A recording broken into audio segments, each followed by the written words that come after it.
In Iraq today, government forces slowed the advance of ISIS militants towards Baghdad, but were unable to prevent them gaining new territory in the north and west of the country. The US government hasn't confirmed yet whether they'll carry out airstrikes on militant positions or how they might cooperate with Iran. Retired US Army Lieutenant General Karl Eikenberry has been watching events in Iraq closely. The former commander of coalition forces in Afghanistan, Eikenberry was also sent to Iraq in 2004 to review US training of the newly formed Iraqi army. Unusually, the former soldier was also appointed ambassador to Afghanistan between 2009 and 2011. I spoke with Karl Eikenberry a short time ago. Karl Eikenberry, welcome to 7:30. Good to be here, Sarah. Thank you. Now, how crucial is it for the push against the militants in Iraq to happen quickly? I mean by that, what are the dangers if ISIS manages to entrench itself across both sides of the Iraq and Syrian borders?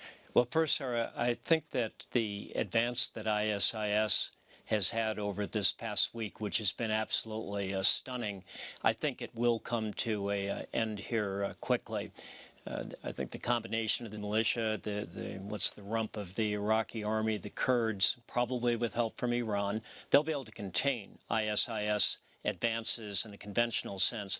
The bigger worry that we have, though, is then crossing over between the Iraqi and into the Syrian frontier, the possibility of them establishing a sanctuary for international terrorism. That's something that we're not going to prevent or be able to deal with in the next 24 hours. It's going to require a very thoughtful political military campaign.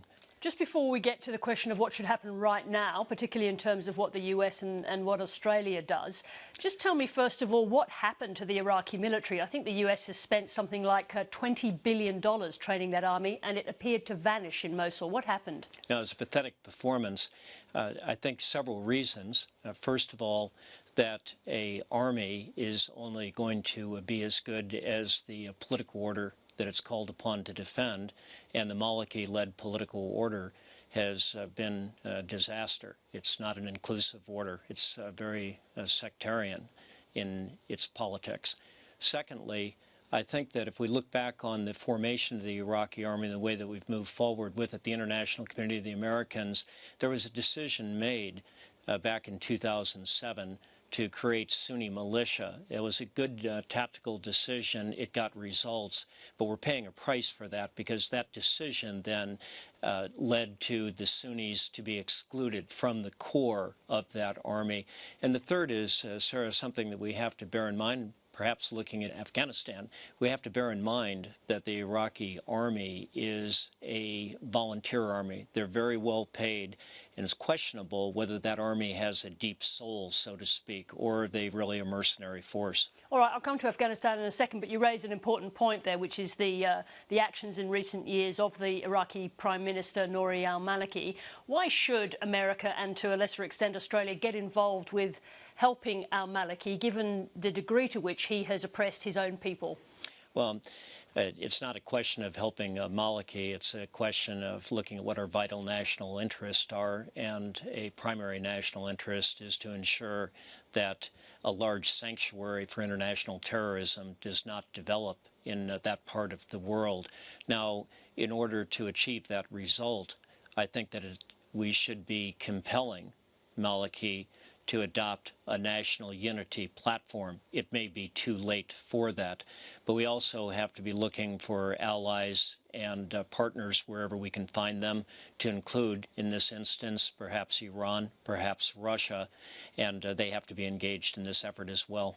All right, let's talk about Iran just for a moment. I mean, Iran has been involved with the US in the past, quite a while ago, in Afghanistan against the Taliban. This is a different matter. They've got a lot more skin in the game here in Iraq. Is it really possible for the Americans and Iran to work together or alongside each other in any form of cooperation in Iraq? I think that it is. It creates a domestic political challenge for the United States.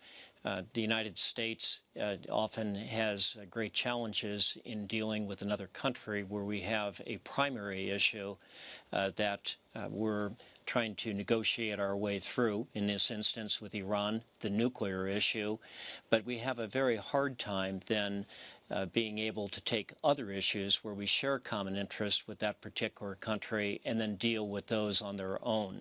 And so I think it's possible, but it will be very difficult to get bipartisan support inside of Washington, D.C. to sit down with the Iranians and, based upon common interest, try to deal with this problem together. Well, let's move on to Afghanistan. We've just had the second round of the presidential elections, and I think both sides are accusing the other of massive voter fraud. Are we going to get a clear, legitimate winner from this race? We don't know yet. The first round and the second round have seen a considerable degree of success. Voter turnout, it appears in both instances, of eligible voters was over 60%. The Afghan people seem to be saying with their vote that there's a rejection of Taliban, and there's also a rejection of the Karzai regime that was most punctuated by corruption. But we don't know. So we think on the 2nd of July, the Electoral Commission of Afghanistan will announce the preliminary results. They hope to have the final results by the 22nd of July. And unlike the first round, in this round, every vote may count. So on the 22nd of July, if we get there, when one winner is announced, will the other accept that announcement, or will they challenge it? Let's say that we get through that, though, without a challenge, and Afghanistan sees an inauguration of a new president. It'd be historic, the first time in Afghanistan's long history that they had a peaceful democratic transition of power.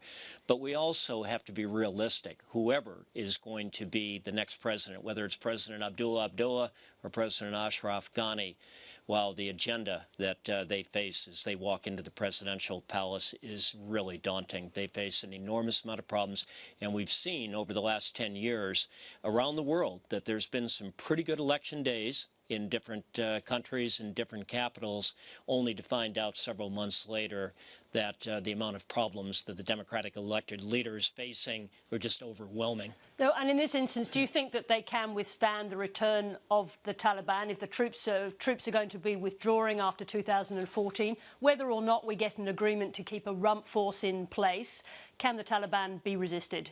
I think that the Afghan National Security Forces, if they get a modicum of material support from the United States, from NATO, from NATO ISAF, including Australia, and they continue to get a degree of appropriate mentoring and training, that they're more than capable of dealing with the Taliban. I think the bigger problem in Afghanistan is one of good governance, and it's also a problem of needing to have national reconciliation among all of the people.